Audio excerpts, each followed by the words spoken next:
Selamat datang di channel Trading for Better Life. Selain video ini, kami juga mengupload video pada jam 8 malam nanti yang menganalisa satu emiten yang ada rencana untuk buyback saham dan secara teknis saat ini mencoba untuk bangkit dari downtrend-nya. Dan di video ini saya coba analisa beberapa saham di satu sektor yang mencoba untuk berebut efek dari investasi dan antara nanti di awal tahun 2026. Bagaimana potensi saham-saham di kedepannya? Yuk kita coba pelajari analisanya di video ini. Semoga analisa yang diberikan ini bisa bermanfaat dan membantu teman-teman dalam mengambil keputusan. Untuk teman-teman belum subscribe channel ini, bisa tekan tombol subscribe agar tidak ketinggalan informasi dan analisa saham terbaru kan diupload setiap harinya. Sebelum saya mulai analisa, kita baca dulu 1 atau 3 berita dengan judul Adu taji emiten unggas JPFA Cepin CS berebut efek 20T dari Danantara. Artikel ini merupakan riset dari Kiwon Sekuritas. Bisa kita lihat, riset ini menjelaskan bahwa alokasi 20 triliun dari Danantara akan digunakan untuk membiayai peternak ayam pedaging dan petelur yang dipersiapkan untuk memperkuat rantai pasok nasional demi mendukung program makan bergizi gratis. Investasi tersebut bukan untuk membangun perusahaan peternakan milik negara, sehingga model ini akan menghubungkan BUMN di sektor hulu dengan peternak kecil di hilir. Dan dengan sendirinya sangat kompatibel dengan pola inti atau plasma yang sudah puluhan tahun menjadi fondasi industri unggas Indonesia. Dan Sekuritas mengklasifikasikan bahwa JPFA, Cepin, dan Main sebagai pemain besar menengah. Bila diperinci lagi, Main dan JPFA menjadi yang paling diuntungkan dari peningkatan demand pakan peternakan, sementara Cepin akan diuntungkan dari permintaan ayam broiler. Oke, bisa kita lihat, bukan cuma dampak positif, Sekuritas juga menilai potensi dampak negatif yang akan dirasakan 3 emiten unggas tersebut. Pertama, adanya risiko oversupply nasional, di mana jika kapasitas peternak kecil melonjak tanpa pengaturan serapan MBG memadai, harga live bird bisa jatuh dan memukul margin. Dalam hal ini, JPFA dinilai yang paling sensitif. Main yang memiliki margin paling tipis menjadi yang paling rentan, sedangkan Cepin dinilai yang paling kebal lantaran punya skala ekosistem bisnis integrasi. Kedua, adanya potensi intervensi harga. Ketiga, ada ekosistem baru yang bisa menggeser dominasi swasta. Sementara dua emiten sisanya yaitu Ayam dan WMUU masuk kelas dalam skala kecil menengah. Jadi bisa kita lihat dari semua itu Cepin yang paling diuntungkan diikuti JPFA dan Ayam.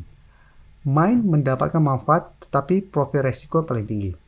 Dan WMUU yang paling rentan meskipun punya upside jika rantai pasok MBG stabil dan terjamin. Sekarang kita lihat dulu secara teknikal. Secara teknikal jika kita lihat JPFA saat ini sebenarnya paling oke. Hari Jumat memang naik 0,38% dan secara teknikal JPFA bisa kita lihat ini secara tren masih bergerak uptrend, tapi sampai saat ini masih kesulitan untuk break resisten 2800. Jadi hari Selasa sempat mengetes 2800, hari Rabu gagal break. Saat ini mencoba untuk bertahan di sekitar support 2600. Jadi apabila teman-teman sudah punya di harga bawah, untuk saat ini misalnya JPFA masih bisa coba di hold atau jadikan 2800 untuk target swing. Kan sudah beberapa kali JPFA mencoba break 2800 lalu gagal. Dan sekarang kita lihat di broker summary. Jadi saya pakai yang Stockbit. Bisa kita lihat untuk JPFA pada perdagangan kemarin tanggal 5 Desember bisa kita lihat walaupun naik ini terpantau netral, tidak ada akumulasi maupun distribusi. Untuk pergerakan asing saya masukkan dari tanggal 1 sampai tanggal 5 ini masih ada akumulasi. Dan jika kita perhatikan di grafik ini, di tabel ini bisa kita lihat semua asing masih terus masuk dalam beberapa bulan terakhir. Jadi untuk JPFA masih menarik apabila teman-teman belum coba pantau.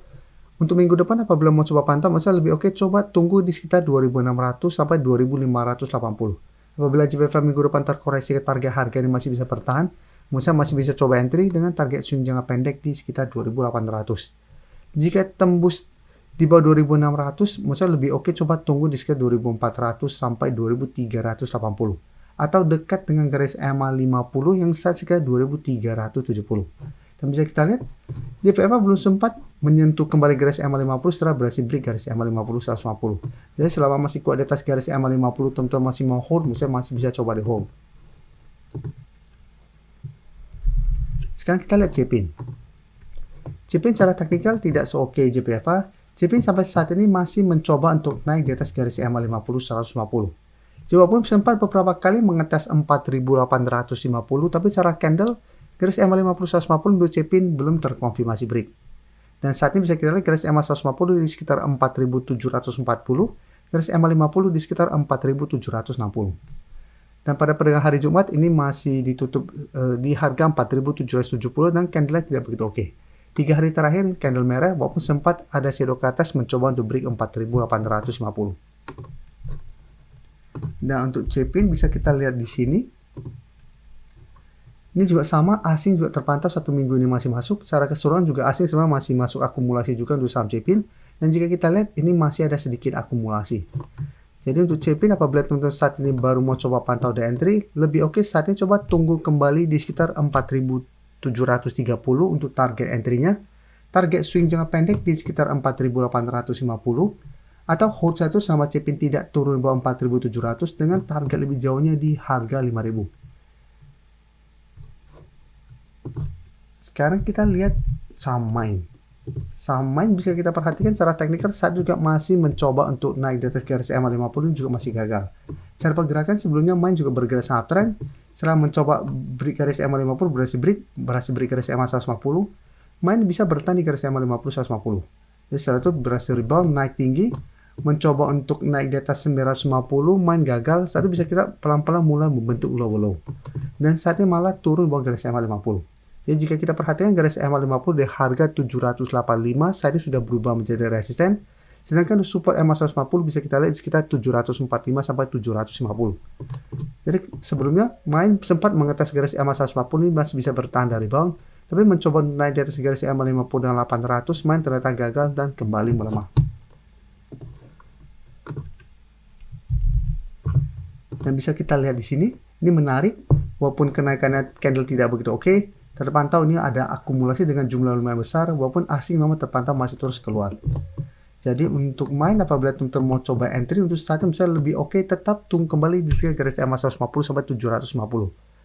Jadi tunggu terkoreksi kembali mengetes garis EMA 150, apabila masih bisa bertahan bisa coba spekulatif buy dengan target swing jangka pendek di garis EMA 50 di 785 sampai 800. Karena apabila mencoba kembali untuk break 800 masih gagal, cara pergerakan Main masih akan sideways. Jadi masih ada potensi untuk mencoba break garis EMA 150. Dan hati-hati apabila Main gagal bertahan di garis EMA 150, cara pergerakan Main akan lanjut membentuk low dan cara tren akan mulai downtrend untuk tren jangka menengah.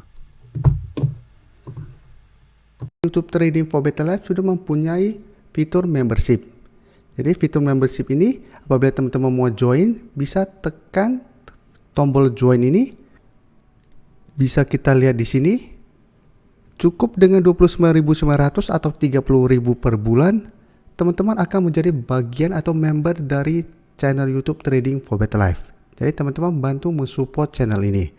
Dan dengan menjadi member, teman-teman akan mendapatkan live streaming setiap hari Minggu pada jam 9 malam. Untuk informasi lebih lanjut, teman-teman bisa pelajari di video ini. Terima kasih telah menonton video ini. Like dan share video ini bila bermanfaat bagi teman-teman, dan support channel ini dengan cara tekan tombol subscribe agar channel ini bisa makin berkembang dan bisa membantu lebih banyak orang lagi. Terima kasih.